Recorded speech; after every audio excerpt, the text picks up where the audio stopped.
हरिओम। मैं 7 क्लास को हिंदी साहित्य की कविता और भी हैं पढ़ा रही हूँ। बालकृष्ण राव इनके रचयिता हैं। तो पहले कविता का जीवन मूल्य समझना है। धैर्य, साहस, सहनशीलता, प्रकृति प्रेरणादायी, दृढ़ संकल्प शक्ति, आश्वासन बनाना। ये कविता का माइंड मैप भी आप लिख सकते हैं। Mind map. तो कविता का संदेश क्या है? और भी हैं का प्रस्तुत कविता में यह संदेश मिलता है कि जीवन में विपत्ति के समय, मुसीबत के समय निराश, हताश होने की आवश्यकता नहीं है। संघर्ष ही जीवन है, संघर्ष ही जिंदगी है। इस संघर्ष में हम अकेले नहीं हैं, बल्कि अनेक दिशाओं में अनेक लोग विपत्तियों का सामना करते हुए संघर्ष कर रहे हैं। हमें कभी भी अपने आप को अकेला नहीं समझना चाहिए, कभी भी अपने आप को अकेला नहीं समझना चाहिए। तो इस कविता को बालकृष्ण राव जी लिखे हैं, तो इनके बारे में थोड़ा सा सुन लें। बालकृष्ण राव का जन्म 1931 में इलाहाबाद के उत्तर प्रदेश में हुआ था। वो बचपन से ही प्रतिभाशाली छात्र थे। उन्होंने 1937 में ICS की परीक्षा में प्रथम स्थान प्राप्त किया। अनेक महत्वपूर्ण पदों पर कार्य करने के बाद सन 1954 में राजकीय सेवा से त्यागपत्र देकर अवकाश ले लिए, यानी छुट्टी ले लिए। बालकृष्ण राव की प्रतिभा बहुमुखी थी। वे कादम्बनी और माध्यम पत्रिकाओं के संपादक भी रहे। उन्होंने उत्साह और उमंग जगाने वाली कविताएं लिखी हैं। उनकी भाषा बोलचाल की है। सन 1975 में उनका देहांत हो गया। बालकृष्ण राव की प्रमुख रचनाएं कौमुदी, आभास, कवि और छवि, रात बीती हमारी राह आदि, ये सभी हैं। तो अब हम सभी कविता में आते हैं। कविता है एक तेरी ही नहीं सुनसान राहें और भी हैं। एक तुम्हारी ही सुनसान मतलब जहाँ कोई नहीं हो, राह मतलब रास्ता, वहाँ और भी कई हैं। कल सुबह की इंतजारी में निगाहें और भी हैं। जब सुनसान और अंधेरा छाता है, अंधेरा पूरा छा जाता है, तो कल सुबह होगी इसके इंतजार में सिर्फ एक नहीं है, कई की निगाहें हैं, कई की नजरें हैं। और भी होठ पर जिन पर और भी जिनके होठ पर वेदना और मुस्कान बनती है। वेदना मतलब कष्ट और पीड़ा जो है वह कैसे बन जाती है? मुस्कान सी बन जाती है। कोशिश करने से मुस्कान बन जाती है। नींद तेरी ही ना केवल स्वप्न की पहचान बनती है। नींद सिर्फ तुम्हारी ही नहीं, केवल तुम्हारी ही नींद नहीं गई, वह क्या बनी? स्वप्न की पहचान बन गई है नींद। पूजना पत्थर अकेले एक तुझको ही नहीं है। तुम सिर्फ पत्थर को अकेले ही नहीं पूजते हो, तुझको ही नहीं पूजना है। पूजना पत्थर अकेले एक तुझको ही नहीं है। वाह बनने के लिए मजबूर आहें और भी हैं। पत्थर सिर्फ अकेले नहीं तुम पूजते हो, कई एक पूजते हैं। और वाह यानी उल्लास तथा खुशी का स्वर बनने के लिए मजबूर आहें, परेशान आहें, परेशान आवाज और भी हैं। एक नन्हा सा घोंसला उड़ता न आंधी में अकेला। जब भी आंधी आती है तो एक नन्हा सा जो छोटा सा घोंसला है, एक ही घोंसला नहीं उड़ता है, कई घोंसला उड़ता है, कई चीज उड़ जाते हैं आंधी तूफान में।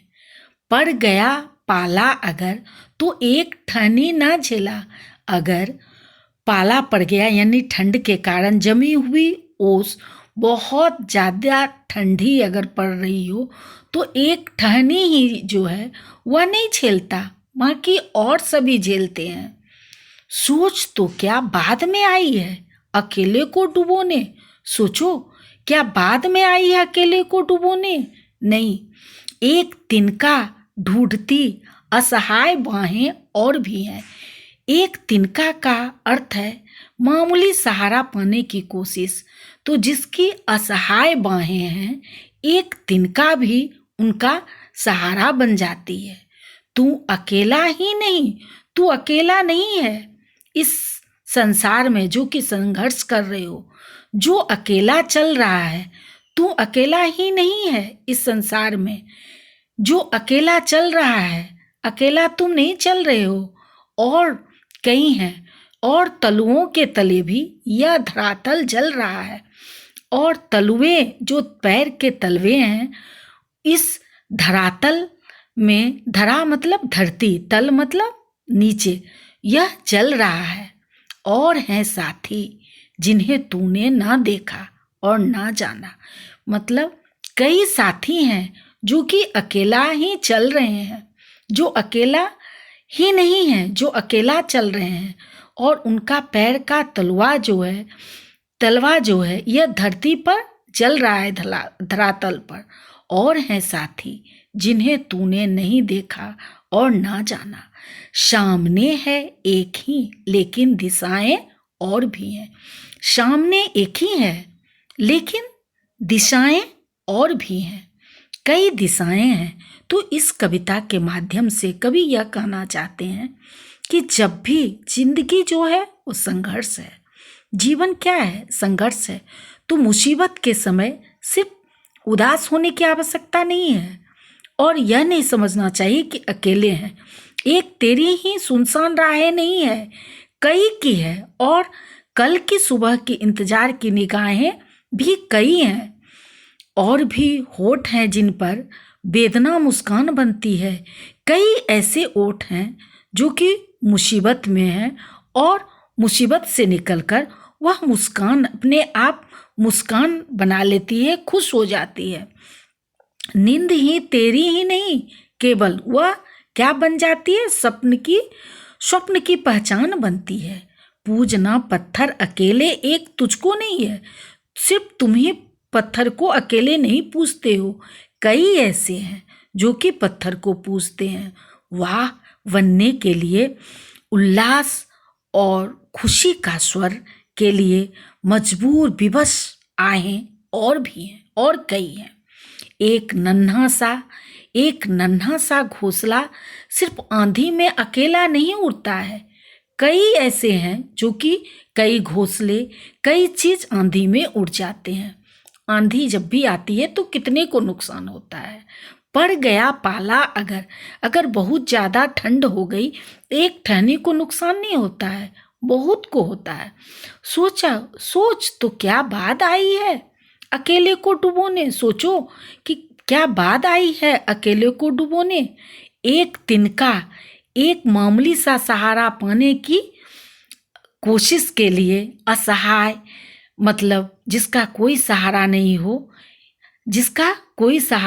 हो, एक बाहें भी काफ़ी हैं। एक तिनका भी मिल जाए तो वह सहारा हो जाता है एक बाह के लिए। तुम अकेला ही नहीं जो अकेला चल रहा, तुम अकेले नहीं हो जो कि अकेले चल रहे हो, और तलुए के तले भी यह धरातल जल रहा है, यह धरातल जो पृथ्वी है वह जल रहा। और हैं साथी जिन्हें तूने ना देखा है ना जाना है। सामने है एक ही लेकिन दिशाएं और भी हैं। ये शब्दार्थ हैं राह, रास्ता, इंतजारी, प्रतीक्षा, निगाहें, नजरें, वेदना, कष्ट, पीड़ा, स्वप्न, सपना, पूजना पत्थर की मूर्ति की पूजा, मजबूर विवश, वाह उल्लास अथवा खुशी, पाला ठंड के कारण, तुषार ठंड के कारण ओस, तिनका ढूंढना, मामूली सहारा पाने की कोशिश, असहाय जिसका कोई सहारा न हो। इस कविता का सार है कि जिंदगी संघर्षमय है, और सिर्फ एक संघर्ष को नहीं झेलता है, कई और हैं जो कि झेलते हैं। धन्यवाद।